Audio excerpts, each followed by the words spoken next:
viewers, நான் அனிதா. இன்னைக்கு நம்ம பார்க்க போறது 12th standard max chapter 2 complex numbers exercise 2.4ல 5th sum first subdivision.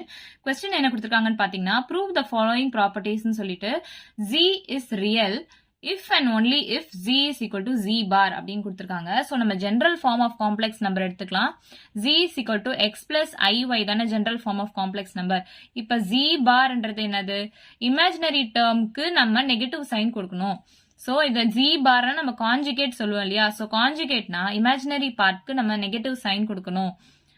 x minus iy இங்க plus இருக்கு.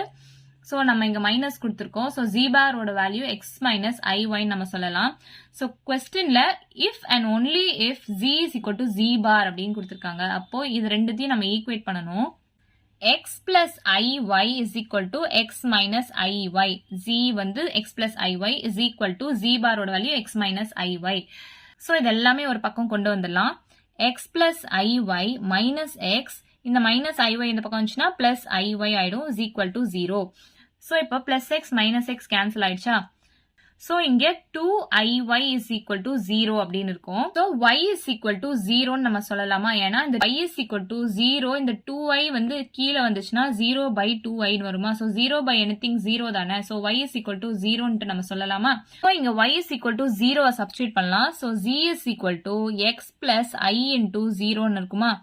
So, அப்ப i into 0 0 தான். அப்ப z is equal to x அப்படின்னு இருக்கும் இல்லையா? இதுதானே ரியல் பார்ட். So, என்ன கேட்டிருக்காங்க questionல z is real if and only if z is equal to z bar அப்படின்னு கேட்டிருக்காங்க. So, ரெண்டுத்தையும் ஈக்குவேட் பண்ணி நம்ம y ஓட வேல்யூ 0ன்னு கண்டுபிடிச்சி அதை இதுல சப்ஸ்டியூட் பண்ணி பார்த்ததுல ரியல் பார்ட் மட்டும் தான் வருது. So, கொடுத்திருக்க சம் படி நம்ம கொண்டு வந்தாச்சா?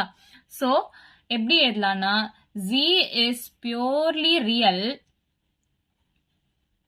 if and only if z is equal to z bar அப்படின்னு எழுதலாமா? So, இவ்வளவுதான் நம்ம சம். நம்ம fifth sum second subdivision பார்க்கலாம். question என்ன கொடுத்திருக்காங்கன்னா, real part of z is equal to இந்த term and imaginary part of z வந்து இந்த term அப்படி நம்ம prove பண்ண சொல்லியிருக்காங்க. இப்போ z ஓட வேல்யூ நம்ம general formல எழுதிக்கலாம். z is equal to x plus iy தானே?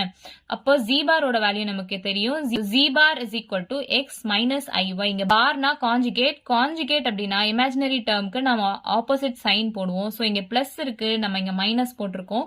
So, இதுதான் z bar ஓட வேல்யூ. So, நம்ம இதுல அதை substitute பண்ணலாமா? So, first z plus z bar கண்டுபிடிச்சுக்கலாம். x plus iy plus x minus iy. So, plus iy யும் minus iy யும் cancel ஆயிடும். இங்க 2x நம்ம வேல்யூ கிடைக்கும். இப்போ z plus z bar divided by 2 கண்டுபிடிக்கலாம். So, z plus z bar divided by 2 னா 2x divided by 2. இந்த 2 ம் 2 ம் cancel ஆயிடும். x ஓட வேல்யூ மட்டும் தான் கிடைக்கும். So, நமக்கு real term மட்டும் தான் கிடைச்சிருக்கு. z plus z bar divided by 2 is equal to real term of z அப்படி நம்ம சொல்லலாமா? So, அதுதான் questionல கொடுத்திருக்காங்க. Next நம்ம பார்க்க போறது imaginary term of z is equal to z minus z bar divided by 2i அப்படின்னு prove பண்ண சொல்லியிருக்காங்க. z minus z bar ஓட வேல்யூ கண்டுபிடிக்கலாம். z ஓட value x plus iy minus z bar ஓட value x minus iy. So, எல்லாரும் என்ன பண்ணுவாங்க? minus x minus iy அப்படியே எழுதிடுவாங்க. So, அந்த மைனஸ் வந்து இந்த ரெண்டு டேர்முக்குமே இருக்கு. So, ஹோல் பிராக்கெட் போட்டுக்கோங்க. இந்த மைனஸ் வந்து z பார்க்கு இருக்கிறதுனால இந்த ரெண்டு டேர்முக்குமே நம்ம மைனஸ் எடுத்துக்கணும். So, காமனா எடுத்து எழுதணும். x plus iy, இந்த மைனஸ் உள்ள போச்சுன்னா minus x, இந்த மைனஸ் இங்க போச்சுன்னா மைனஸ் இன்ட்டு மைனஸ் பிளஸ் ஆயிடும் பிளஸ் iy. So, பிளஸ் எக்ஸும் மைனஸ் எக்ஸும் கேன்சல் ஆயிடும்.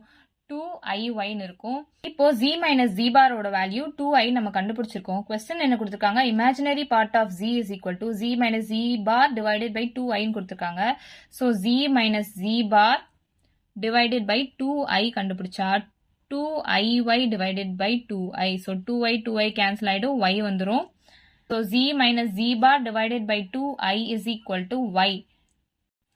So, z minus z bar divided by 2i is equal to y ன்னு கிடைக்கும். So, y ன்றது imaginary part of z நம்ம சொல்லலாம். இப்போ general term of complex number என்னது? x plus iy ன்னு நம்ம சொல்லுவோம். So, x ன்றது real part, இந்த part வந்து imaginary part நம்ம சொல்லுவோம். So, y ன்றது imaginary part இல்லையா? So, அதுதான் நான் இங்க எழுதியிருக்கேன். imaginary part of z. So, imaginary part of z is equal to z minus z bar divided by 2i நம்ம சொல்லலாமா? So, இவ்வளவுதான் நம்ம sum. ஏதாச்சும் டவுட் இருந்தா கமெண்ட் பண்ணுங்க. வீடியோ பிடிச்சிருந்தா லைக் பண்ணுங்க, ஷேர் பண்ணுங்க, சப்ஸ்கிரைப் பண்ணுங்க. தேங்க்யூ.